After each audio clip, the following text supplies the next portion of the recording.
Agora sim, boa tarde. A gente está começando a transmissão de mais uma live, de mais um AEC Live. Hoje a gente vai falar sobre varejo na construção, digitalização e mercado pós-pandemia. Hoje a gente está aqui com o Antônio Serrano, que é CEO da Juntos Somos Mais, e com o Geraldo Defalco, que é presidente da ANAMACO, a Associação Nacional das Empresas de Material de Construção. A gente vai falar um pouquinho sobre o varejo na construção, sobre um pouco dos impactos, da pandemia no setor do varejo e do que o setor pode esperar aí para os próximos meses a partir dessa transformação, né, que o mercado vem sofrendo.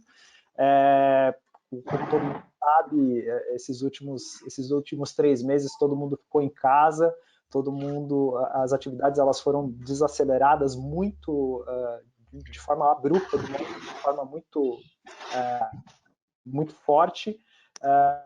Todos os setores foram afetados, e apesar de o varejo da indústria da construção ter sido considerado ainda um segmento essencial, também sofreu com as consequências da pandemia e teve que se transformar. E é sobre isso que a gente vai conversar aqui hoje.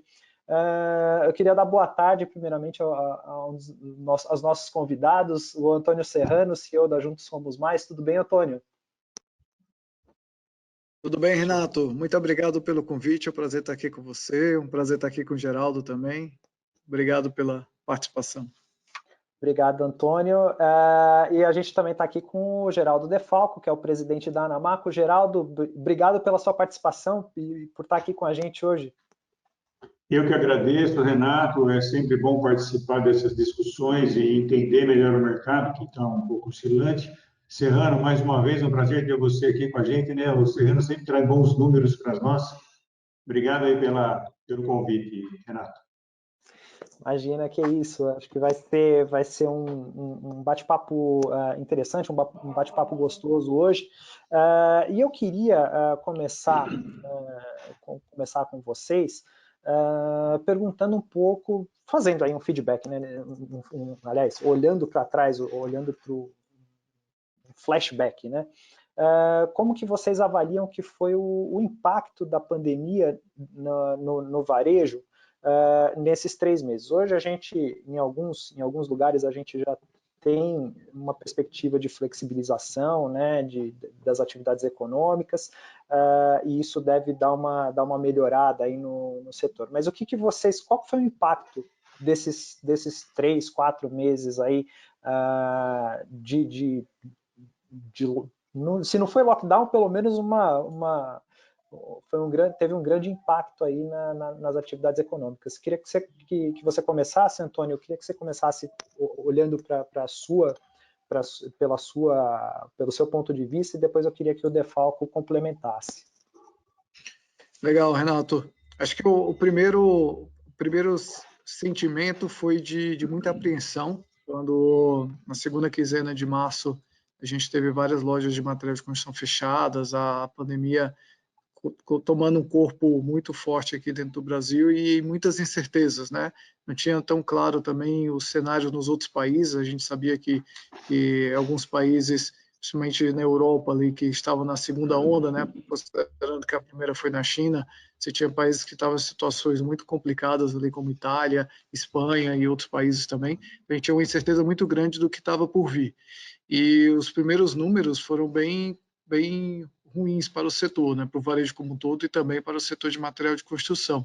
Então, quando a gente pega, por exemplo, a última semana de março e o mês de abril, a gente estima que o setor, quando a gente olha principalmente os dados da Juntos Somos Mais, que são os dados de vendas das indústrias para os varejos, a gente viu esse número cair, as vendas caírem cerca de 15% quando comparado com o período pré-pandemia.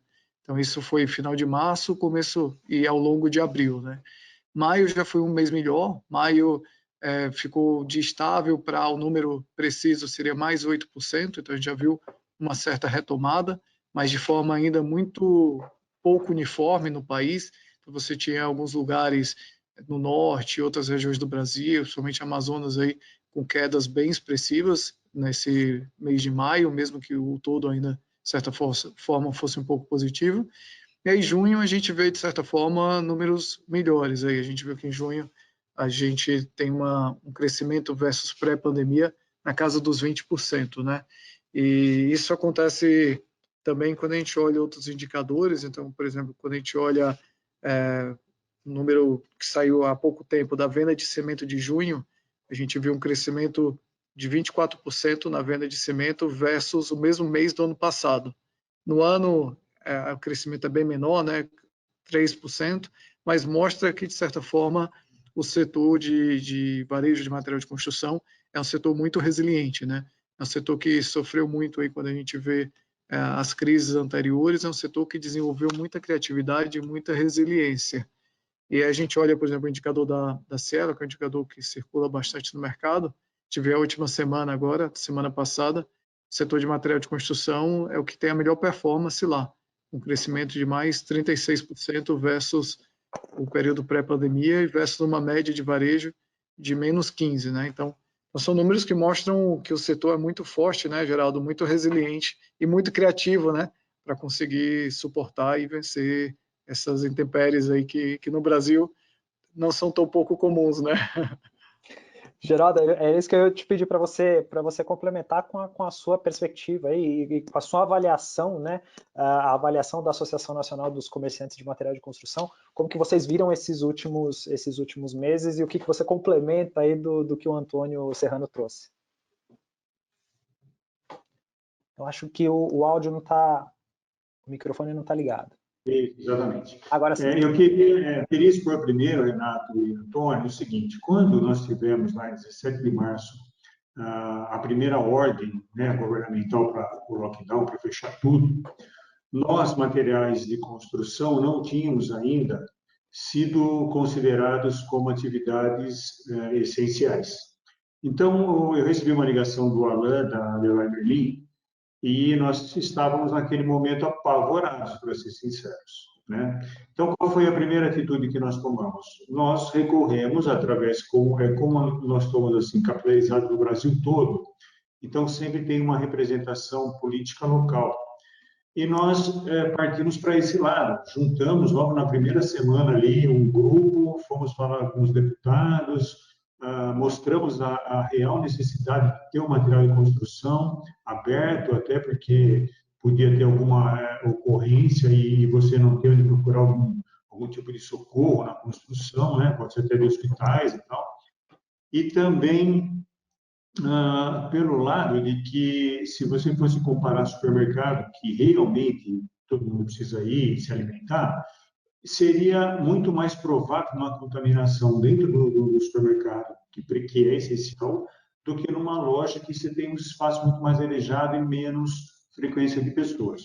Eu acho que essa atitude nos tirou grande parte, pelo menos que Manaus ficou fechado, o Nordeste e o Norte ficou fechado um bom tempo, nos tirou de uma quebradeira muito maior do que a gente podia esperar. A gente vendo os dados, né, do varejo total aí, como disse o Antônio, na média, o Brasil, o varejo total, tudo perdeu 26,9%. Isso é um número muito grande para qualquer lugar do mundo. E a novidade de você ter, por exemplo, uma pandemia, acho que é a maior do século aí, que a gente tem ouvido, nós não estamos preparados para isso, nem na saúde, nem na economia. E uma está diretamente relacionada à outra, deu para sentir isso. A recuperação que nós tivemos agora, de um mês para cá, 2 meses até, porque ficaram abertas as lojas, e eu atribuo aqui que houve um crescimento na última semana no material de construção de 36%. Então, o que eu penso, e pelos números que a gente tem aqui, né, dos dados que eu estou vendo da Cielo, que vê as vendas, aquele auxílio emergencial pontual do governo por 2 meses, 3 meses, né, são R$ 3.600, você sabe que isso socorreu essa parte da economia para não virar um caos total, sabe? Isso, a pessoa já tinha uma renda informal, ela recebeu um agregado ali, e essas pessoas são as que não conseguiam ajustar a sua casa. Tem aquele sonho, quer fazer, mas não sobra nunca. Eu acho que, nesse ponto, o material de construção até teve uma vantagem, mas eu não sei quanto tempo dura essa curva. Eu acho que a hora que cortar essa injeção da economia, são bilhões, né? De 46 milhões de pessoas recebendo R$ 600, são bilhões de reais que deu essa alavancada. Agora, eu acho que mais 3 ou 4 meses a gente vai assentar essa curva e depois vamos ter que seguir nos investimentos normais do governo para voltar a economia a crescer. Legal. Lembrando que esse evento está acontecendo ao vivo, o público que está aqui participando pode mandar as perguntas para a gente. A gente preparou algumas perguntas aqui iniciais, mas a nossa ideia é justamente debater e trazer as dúvidas do público também. A gente está aqui com o Serrano e o Defalco à disposição para responder as perguntas de vocês. E aí eu queria trazer um pouquinho da realidade do Serrano. Serrano, vocês trabalham com um programa de fidelidade, né? Ligando aí os diversos, tanto a indústria quanto o varejo e os profissionais que trabalham com a construção e que estão ali quase todo dia nas lojas de materiais. O que esse momento, quais foram as iniciativas que vocês tiraram e que foram, assim, aquelas iniciativas emergenciais, né, que toda empresa teve, que toda empresa teve que se mexer. O que você imagina que vocês trouxeram de mais interessante? Quais foram os insights mais interessantes de vocês nesse momento? Legal, Renato. Eu queria reforçar esse ponto que o Geraldo comentou, do esforço que foi feito pela Anamaco para conseguir tornar as lojas essenciais. Sem isso, acho que a gente estaria numa situação bem mais complicada mesmo do que foi. A gente deu uma pequena colaboração nessa época, foi talvez nosso primeiro movimento, que foi fazer um abaixo-assinado mobilizando as pessoas de que, de fato, o setor é essencial, porque as pessoas iam estar mais tempo em casa, ia ter mais consertos emergenciais e toda a cadeia hospitalar e vários outros setores essenciais que precisavam também do apoio aqui da loja de material de construção. Então, nosso primeiro movimento foi fazer uma petição online, que a gente teve em poucos dias mais de 25 mil. Depois eu passei isso para o Geraldo para ajudar um pouco nessas conversas que ele teve com os governos estaduais, municipais, estaduais e federal também. Então, acho que essa foi a nossa primeira força aqui. A segunda, a gente também montou um grupo com as indústrias participantes do Juntos Somos Mais para ajudar, porque, na verdade, faltava muita informação, né? Então, estava todo mundo precisando de algum apoio, de alguma orientação do que estava acontecendo em diversos lugares do país, né? Estava um cenário muito, de certa forma, muito confuso ainda do que estava acontecendo e do que estava por vir. A gente fez alguns fóruns do lado das indústrias participantes, esses fóruns a gente mantém até hoje de forma quinzenal, e a gente criou também esse indicador em cima desse fórum, que foram esses números que eu comentei, de vendas das indústrias por varejo, então isso ajudou muito a dar um norte do que estava acontecendo com o setor. E a gente olhou bastante também para os varejistas e para os profissionais de obra. Então, a gente tomou algumas ações como um programa de fidelidade, então os pontos não expiraram nesse período aí de pandemia, de meses de março, abril e maio.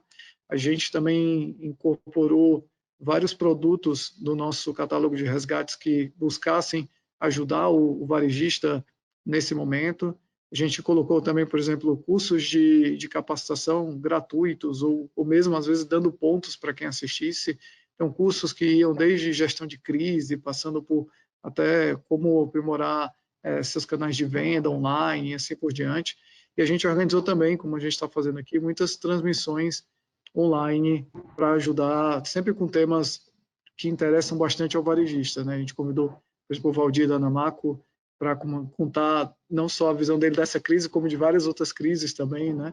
E várias outras transmissões que a gente fez com o intuito de ajudar a esclarecer os varejistas, desde temas mais macro, de sobre a pandemia, mas também temas mais micro, de, por exemplo, como colocar sua loja online. Então, foram transmissões muito práticas para a gente ajudar o varejista a superar da melhor forma possível esse momento, né? Com os profissionais também foi parecido, a gente fez também algumas transmissões, lançamos algumas cartilhas de saúde, enfim, de como se portar nesse momento, tentando sempre ajudar com muita capacitação, muita informação e alavancando o máximo possível a fidelidade que eles têm já com o programa, o relacionamento, para conseguir tirar o melhor proveito nesse período, que foi um período muito difícil para todo mundo.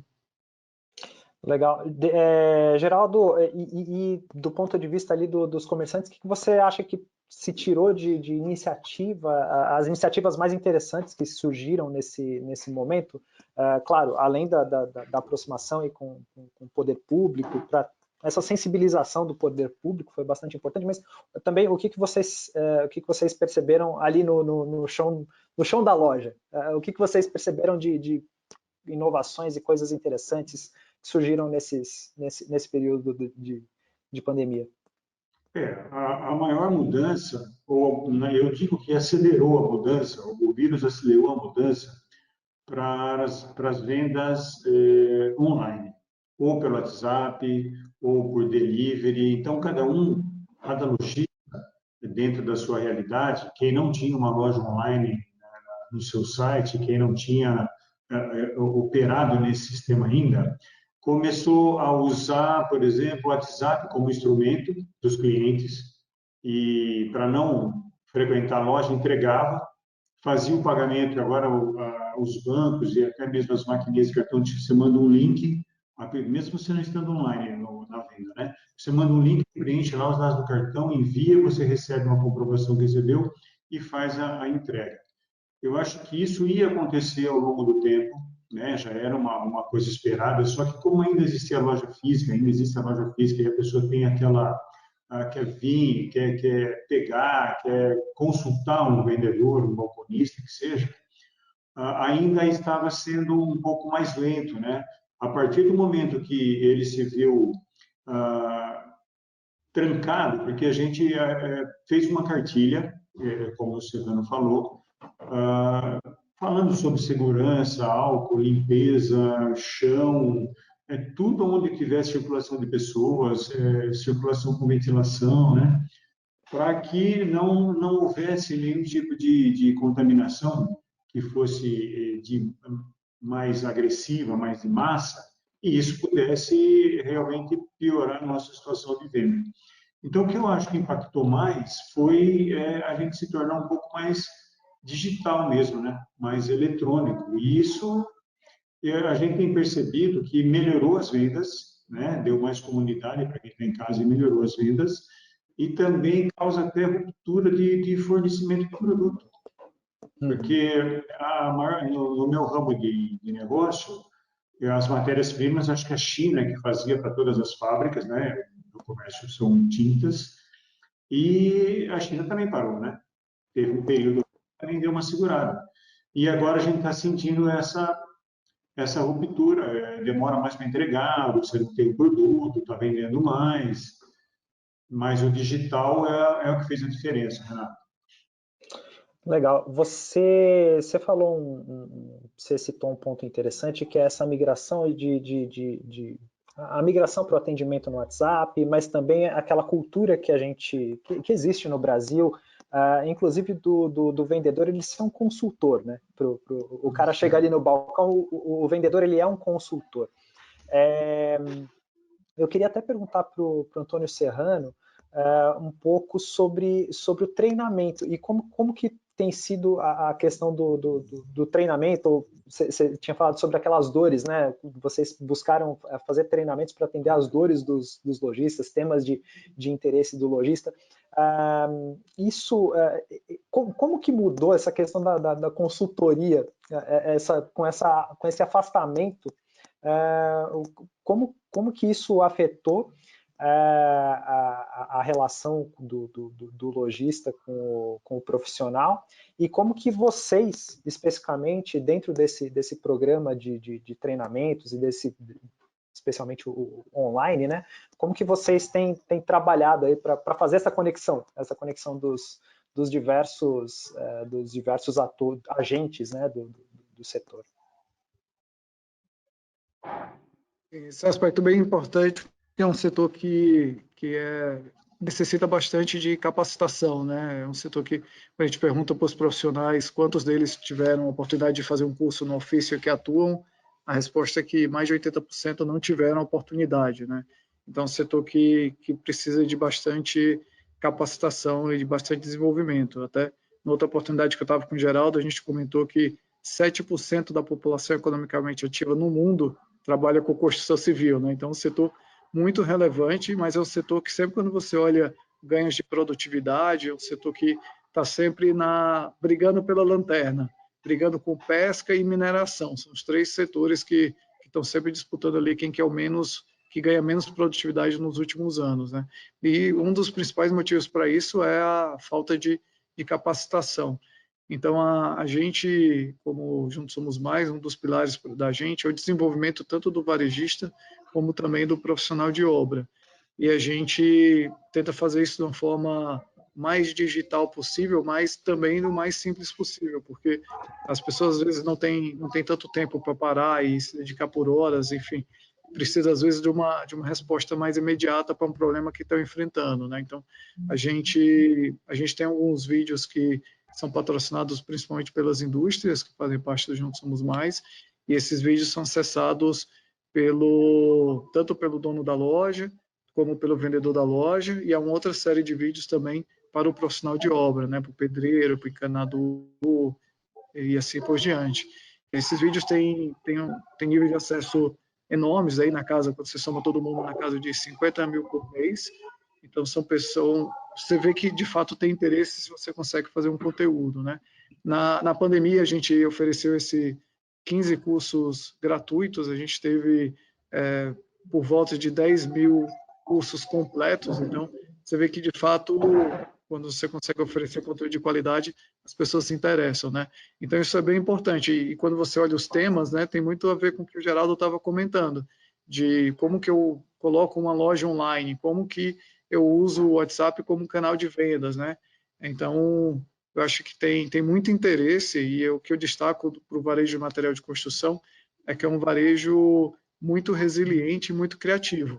É um setor que nunca foi conhecido como um setor de digamos, mais inovador, mais digital, mas é um setor que a gente vê que quando precisou se adaptar, o setor correu e se adaptou, né? Então, tem uma pesquisa na consultoria chamada LEC, LEK, e eles fizeram com vários setores, e um deles foi o setor de material de construção. E foi um dos setores que mais conseguiu se movimentar da venda do offline para o online, né? Então, o número que eles apontavam é que, com o consumidor final, 24% deles diziam que faziam compras no canal online. Esse número, segundo essa mesma pesquisa, agora é de 42%. Então, pessoas que nunca compraram aí material de construção online, seja numa loja de e-commerce, como o Geraldo comentou, seja no WhatsApp, enfim, passaram a comprar, né? Isso tudo só foi possível porque o setor correu atrás e conseguiu fazer bem a lição de casa para oferecer os melhores canais de venda para o que os clientes mais precisavam, né? Legal. Geraldo, até tem uma pergunta assim, a gente está falando bastante do WhatsApp, porque o WhatsApp é uma forma de digitalização das vendas, mas não é tão sofisticado, ela é fácil, né? Ela é bastante acessível, tanto para quem está comprando quanto para quem está vendendo, não precisa estabelecer ali um e-commerce com ferramentas muito complexas, né?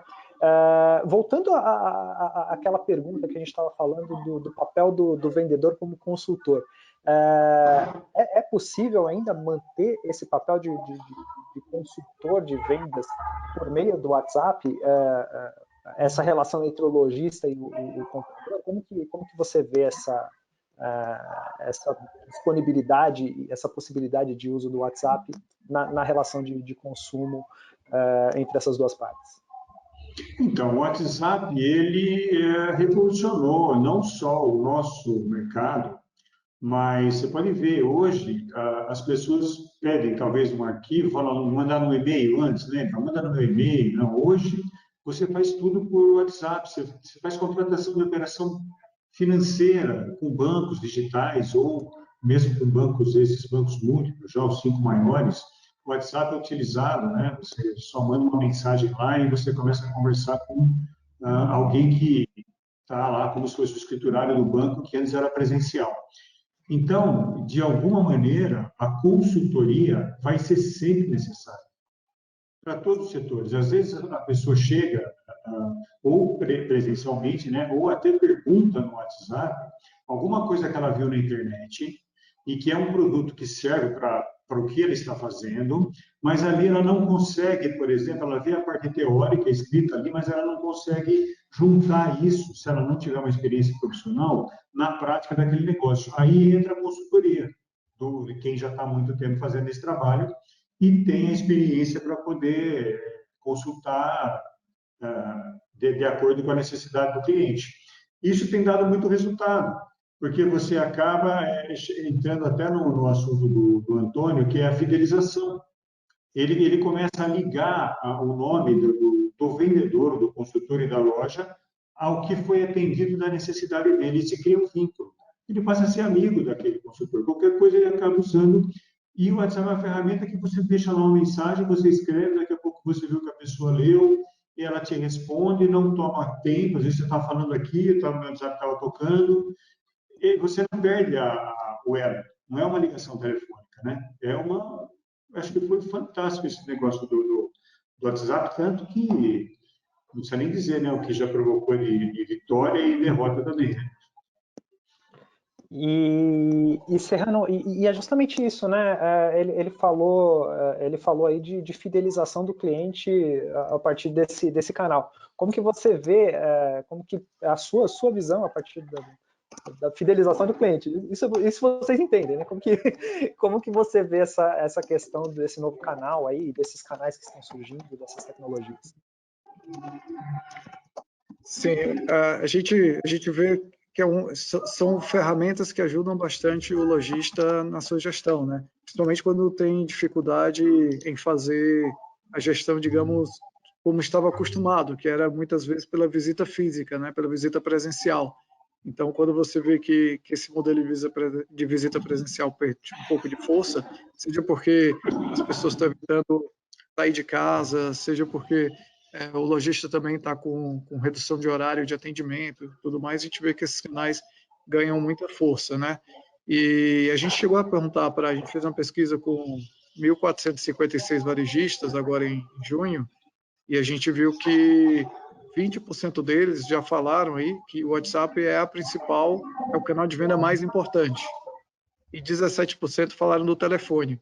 Esses números pré-pandemia eram 4% e 5%, ou seja, só 4% deles diziam que o WhatsApp era o canal mais importante, né? Então, de fato, isso tem ganhado muita força, né? E quando a gente fala de fidelização, acho que um ponto importante, que é o que o Geraldo comentou, que é o relacionamento da loja com seus clientes, fazer uma boa venda consultiva, vender material de construção, não é só tirar um pedido, você consegue entender muito mais a necessidade do cliente, indicar qual é o produto certo para o que ele está fazendo. E também tem um lado da relação da loja com o profissional da obra. Essa relação é muito importante, porque o consumidor faz muitas vezes uma reforma, uma obra, 2, 3, 4 vezes na vida, né? Mas o profissional de obra está todo dia fazendo uma obra, fazendo uma reforma e indo visitar a loja de material de construção. E como o nosso propósito na Juntos Somos Mais é ajudar o varejista nesse desenvolvimento, a gente tem uma parte do programa que é a fidelidade com um profissional de obra.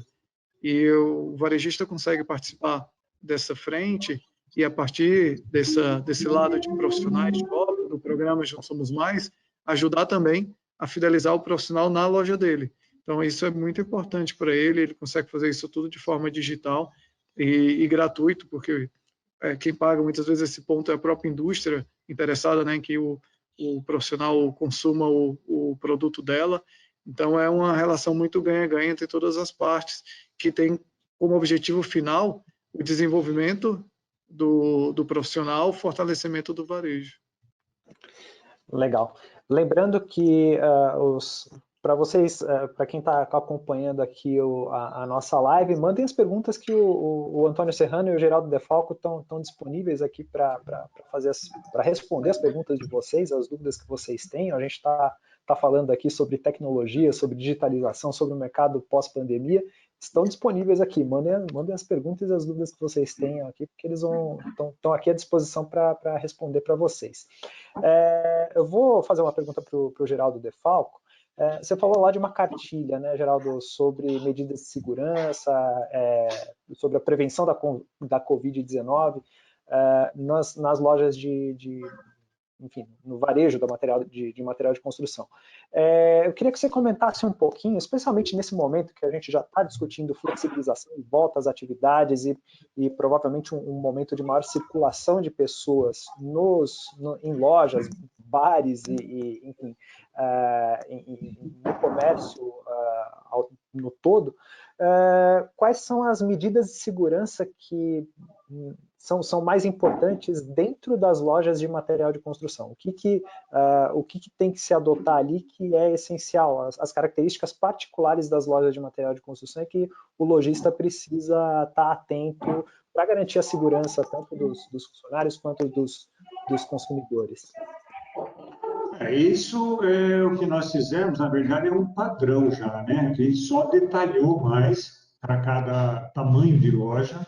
Então, começou assim, primeiro você fecha, não toda a entrada não fica livre, fica com uma certa divisão, como uma porta com 1,5 metro, 2 metros, com o álcool gel disponível, né? Algumas lojas chegaram a usar até o termômetro, né? Mas a gente não recomendou isso para todas. Só as maiores talvez estejam usando isso pelo volume de pessoas. Depois, no chão, você faz uma sinalização que fique pelo menos a 2 metros, né? Dentro do espaço que você tem, porque nós temos lojas com 10 mil metros quadrados, 5 mil metros, 2, 1, até 100 metros quadrados. Então, você dividindo isso nos espaços, é melhor você tirar um pouco, talvez, de produto, mercadoria, mas deixar esses pontos onde, se ocupados todos os espaços, não entra outra pessoa. Tem alguém ali que isso estava na cartilha. Depois, as máscaras, constantemente, direto, sem tirar, né? E fornecendo sempre 2 ou 3 para o colaborador durante o dia. Os desinfetantes, por exemplo, até de piso. Então, como se fosse um capacho, mas um pano que absorvesse o hidroclorito, né? O cloro. Então, a pessoa vem, bate os pés aqui. É um negócio, uma solução simples, mas não traz e também não leva nada para fora nem para dentro.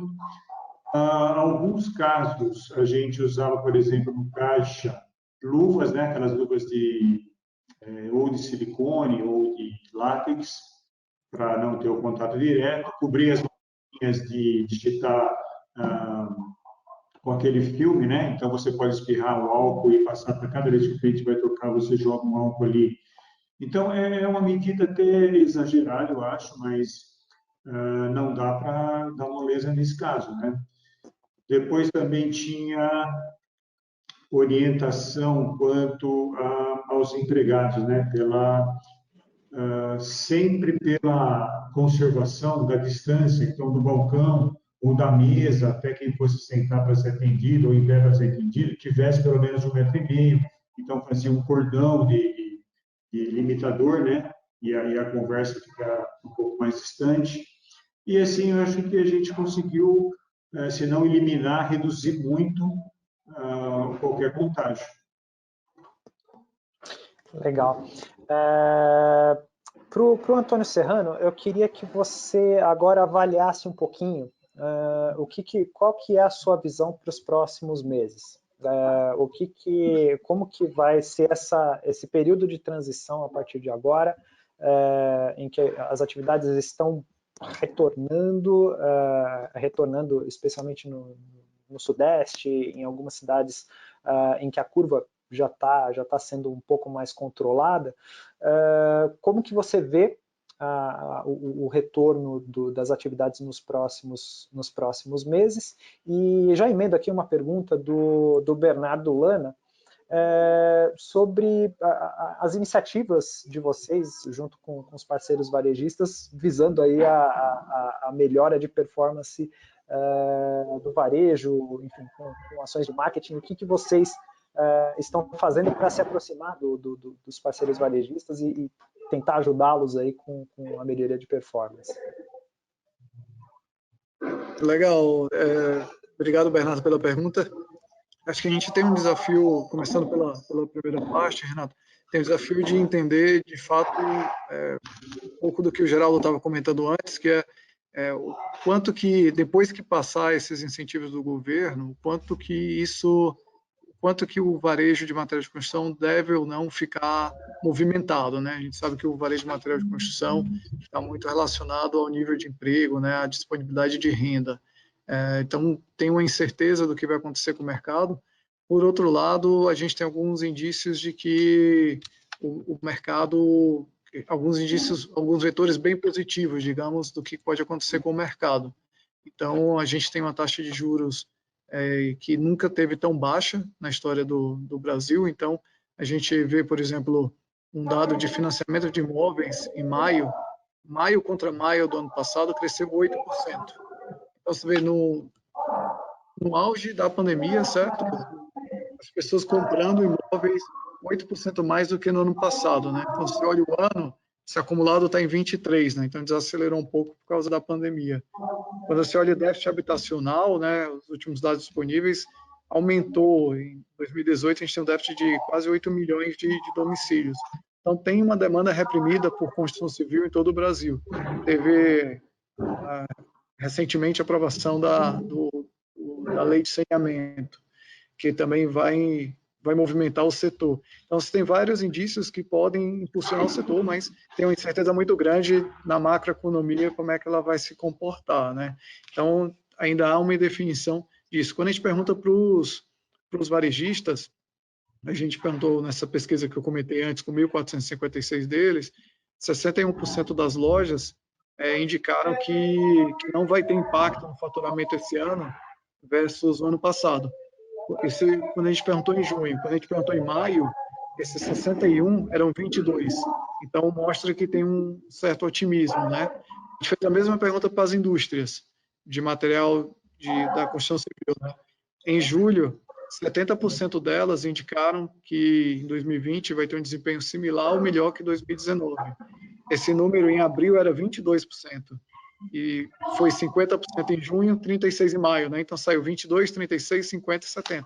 Então, de certa forma, quando você olha os agentes do setor, né, as lojas e as indústrias, você tem um maior otimismo aí do que vai acontecer, né? É difícil dizer, porque tem essa questão macro que eu estava comentando, mas tem vários fatores microeconômicos que impulsionariam na direção disso, né? Então, espero que os nossos colegas que responderam às pesquisas estejam certos e que seja bem positivo, né? E a gente, nesse aspecto, vem na busca, né, de ajudar o varejo a se desenvolver. A gente vem buscando, que é a pergunta do Bernardo, a gente vem buscando aprofundar algumas parcerias que a gente tem. Então, por exemplo, a gente tem uma parceria com o Santander, que é para fomentar o financiamento para o consumidor final.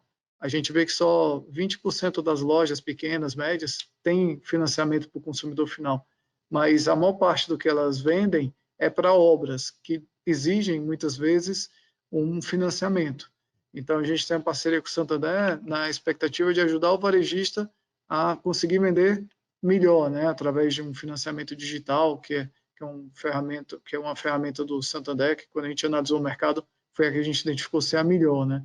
Então, tem várias iniciativas nesse aspecto que a gente vem buscando construir com os varejos para ajudá-los a aproveitar a perspectiva boa, se de fato ela se concretizar, e também estar preparados aí para, eventualmente, um mercado que oscila, né? Que é um mercado que talvez não seja de crescimento tão forte. Enfim, estar preparado para os dois momentos aí. A gente tem buscado tanto ajudá-los a vender mais, como também a vender melhor, né?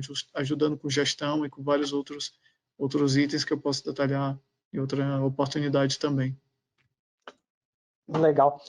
Eu tenho uma pergunta aqui para o Geraldo. Geraldo, você comentou algumas perguntas atrás, algumas respostas atrás, você comentou a respeito de dificuldade da China de atender a entrega de matérias-primas, né?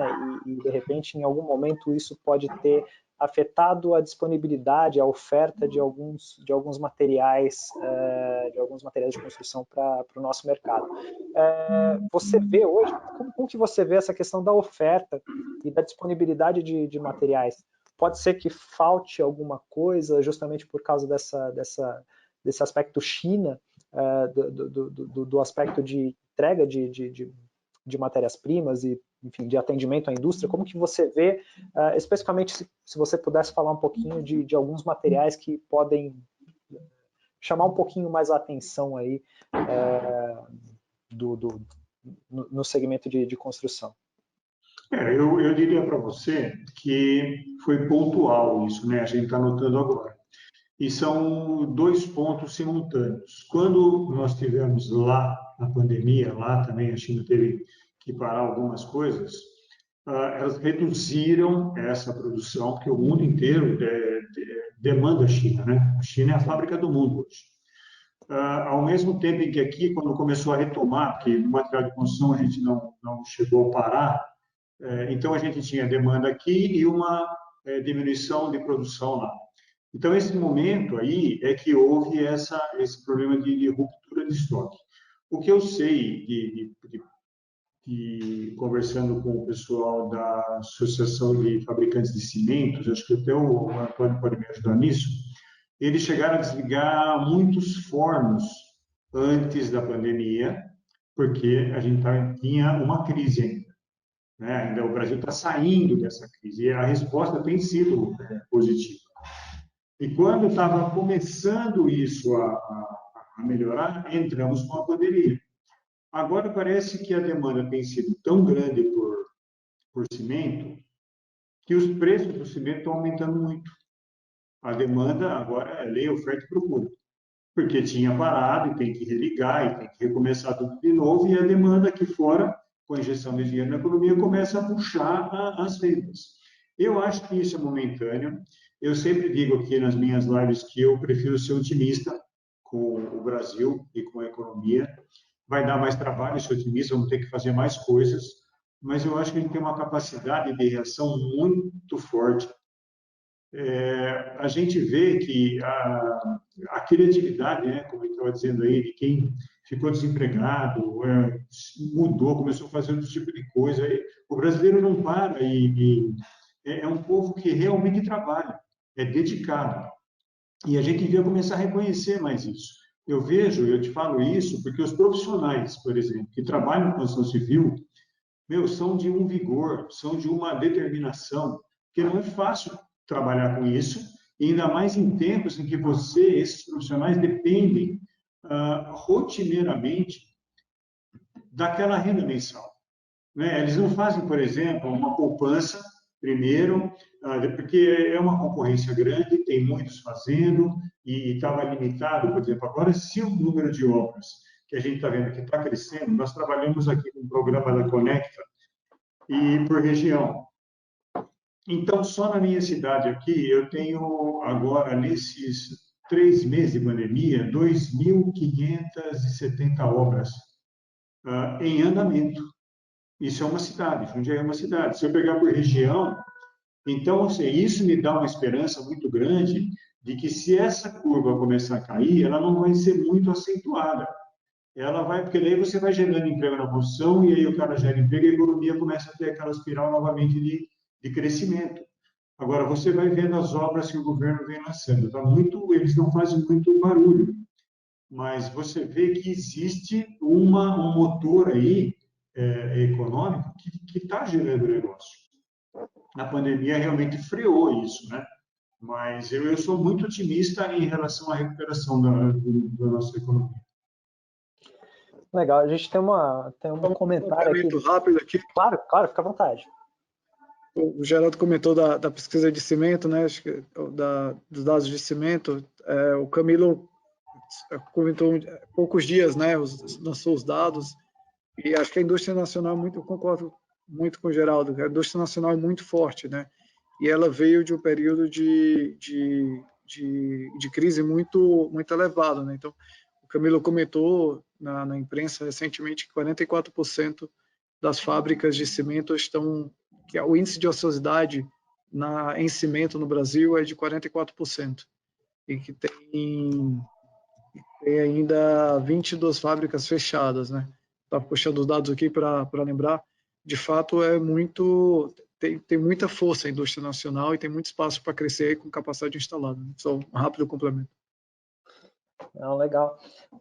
A gente tem um comentário aqui, inclusive, da Cássia Nunes, aí, falando que é possível até que a vacina da Covid-19 só saia no próximo ano. Isso ainda vai ter um certo impacto aí nas lojas, né, no varejo e sobre a digitalização dos lojistas. Eles vão continuar ainda tendo que continuar, enquanto a atividade não voltar a sua plenitude, ainda vai ter que trabalhar bastante na base dos canais digitais, né?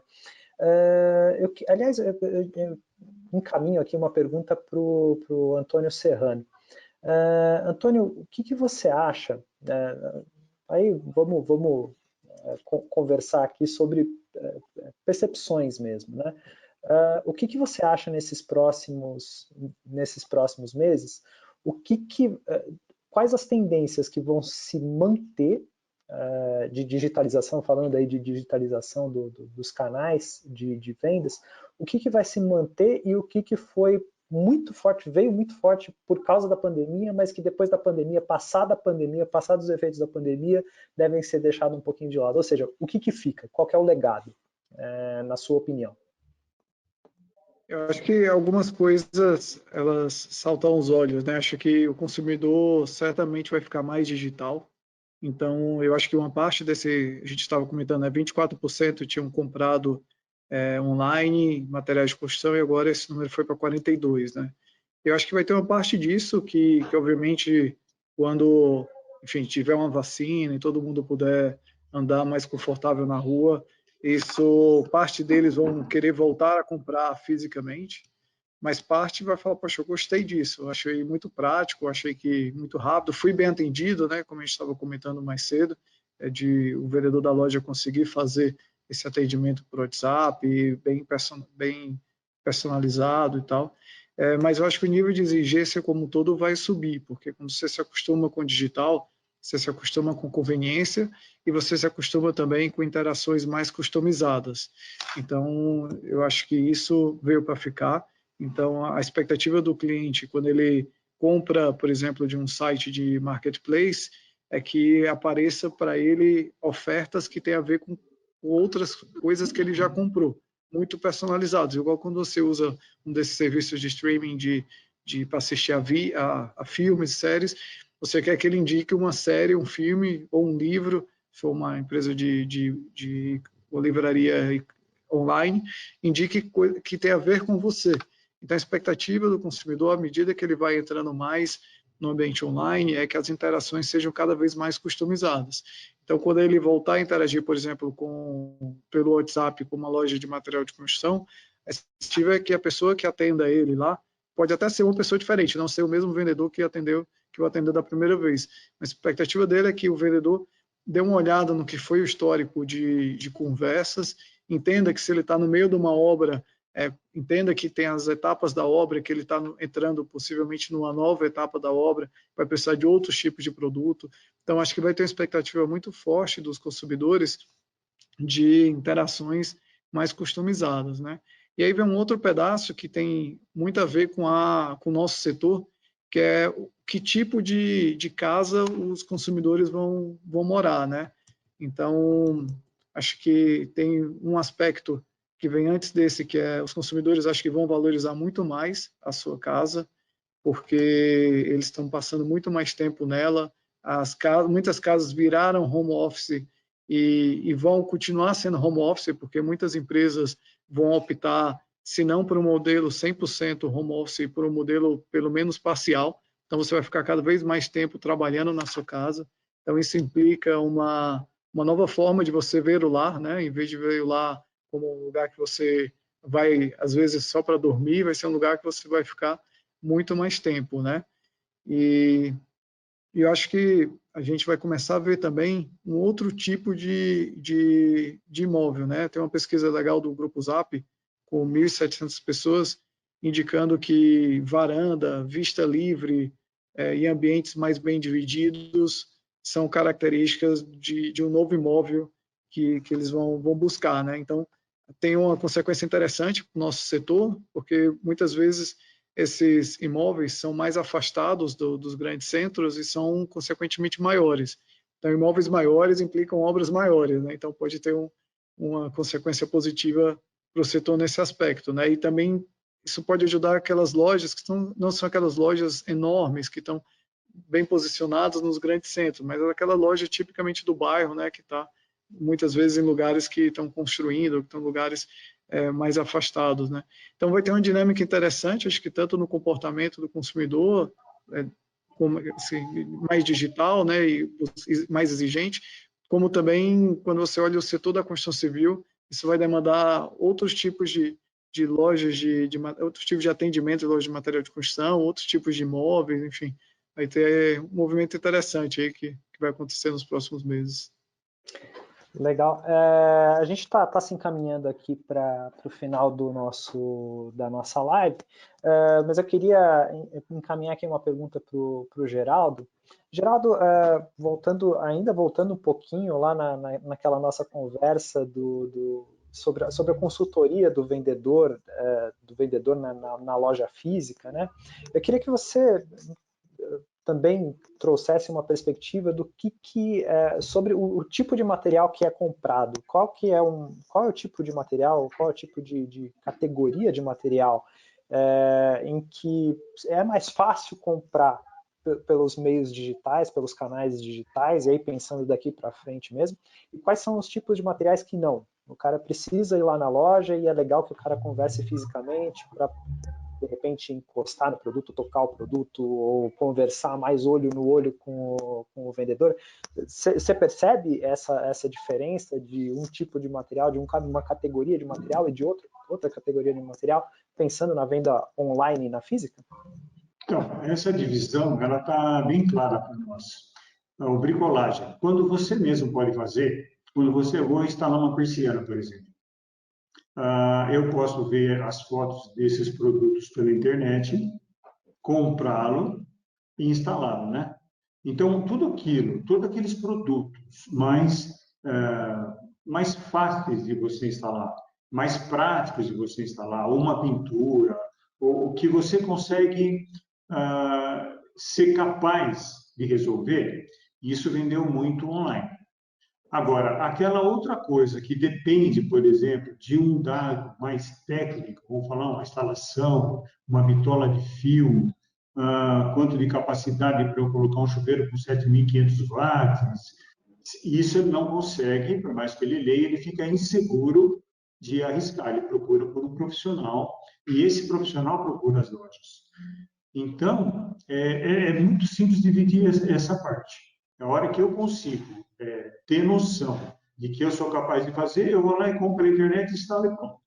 Agora, se eu não tenho capacidade, eu vou lá, eu pergunto, consulto profissional, engenheiro da obra, eu me preparo porque o gasto dessa parte, o custo dessa parte é sempre maior do que o outro que você consegue fazer. Eu queria voltar na pergunta anterior do Antônio, pergunta que você fez para o Antônio, que eu vi uma reportagem recente que os imóveis daqui por diante serão lançados com escritórios, porque o home office descobriu-se que funciona. Então, em vez de ele ficar no quarto dele, na cozinha, como está fazendo, ele vai ter os quartos, a cozinha, mas vai ter um espaço lá, separado para ele trabalhar. Outra coisa que vai mudar muito é o que nós estamos fazendo aqui hoje. Eu, quando conheci o Antônio, fui a São Paulo, sentamos, conversamos lá com o Hugo, com ele e tal. Hoje, eu faço reunião com os meus presidentes no Brasil inteiro, que a gente tinha que locar um hotel, contratar buffet, pagar um almoço, trazer todo mundo de avião. Isso aqui vai revolucionar. Eu também acho que acelerou. O vírus só acelerou, porque já existia, né? esse tipo de tecnologia, mas a gente tem aquele lado que é bom você chegar perto, né, conversar e olhar nos olhos, mas esse comportamento eu acho que já mudou, hein? Legal, eu acho que a gente conseguiu cobrir aqui. Eu só queria fazer um registro aqui, o comentário aqui do Itamar Maino para o Geraldo. Ele manda aí um comentário aí sobre parabéns aí pelo trabalho do Sistema Namac, o FECOMAC e a COMAC. Enfim, ele faz uma pergunta aqui: como você percebe as mudanças aí, o trabalho feito nesse tempo todo pela entidade? Como que você tem visto aí esse trabalho que vem sendo feito na associação? Oi, Tamar, grande abraço aí, Caxias do Sul, hein? Deve ter passado um frio hoje. Deixa eu te falar, Itamar, nós estamos colocando em prática o nosso planejamento que fizemos em janeiro, você participou, né? Os nossos 14 pontos. Já está bem desenvolvido alguns deles, tem grandes projetos aí de educação, de financeiro, apoio às lojas, que você está por dentro também, sabe das coisas que nós estamos fazendo. A pandemia deu uma atrasada em tudo isso, segurou, inclusive, patrocinadores, indústria que estavam conosco, mas a gente entende, né? Não é uma coisa fácil para ninguém, não sabe qual seria o futuro, mas nós vamos entregar tudo que foi registrado em cartório até dezembro de 2021. Prazer falar contigo, Itamar. Tá certo, ficou registro aí. A gente está, como eu falei, a gente está se encaminhando aqui para o final. Eu queria agradecer, então, mais uma vez, em nome do portal AEC Web, eu queria agradecer a participação dos nossos dois convidados. Antônio Serrano, mais uma vez, muito obrigado pela sua contribuição, pela sua participação aqui na nossa live de hoje. Deixo aqui as palavras finais aí para você se despedir do público. Renato, muito obrigado pelo convite. Geraldo, prazer estar aqui com você novamente. Obrigado a todos que participaram, pelas perguntas e pela atenção todo esse período aí. Obrigado, Antônio. Obrigado, Geraldo Defalco. Obrigado pela sua contribuição aqui hoje também com essa nossa conversa com a gente. Obrigado, Renato. É sempre bom ter o Antônio aí, que está sempre com as pesquisas dele embasando as opiniões, e agradecer a todos que participaram aí. Obrigado pela oportunidade. Legal, obrigado mais uma vez, Geraldo. Em nome do portal AEC Web também agradeço a participação de vocês dois, agradeço a participação do público. A gente vai soltar agora uma enquete, a gente tem uma enquete que a gente preparou para vocês avaliarem o conteúdo desse evento de hoje. A gente vai pedir para vocês responderem, coisa rápida, e eu já vou me despedindo enquanto vocês vão respondendo. Eu me despeço aqui de vocês. Mais uma vez, em nome do portal AEC Web, eu agradeço a participação do público. Lembrando que o nosso portal AEC Web está fazendo uma cobertura em cima aí dos efeitos da pandemia no setor da construção. Não só os efeitos, mas também agora o que a gente vai enfrentar, o que vai vir daqui para frente, né? Como que o setor foi transformado e quais são as perspectivas para o nosso setor nos próximos meses. Lembrando que vocês podem acompanhar as nossas notícias e os nossos boletins pelo portal AEC Web, www.aecweb.com.br, pelo Spotify, pelo SoundCloud. A gente tem os nossos podcasts também. Então, convido vocês a acompanharem, se inscreverem e se registrarem nesses sistemas para poder acompanhar nossas entrevistas, nossas lives. Assinem os nossos boletins, que a gente está trazendo muita informação para vocês. Mais uma vez, a gente fica por aqui. Eu queria agradecer a todos vocês e a gente se vê nas nossas próximas lives. Até mais!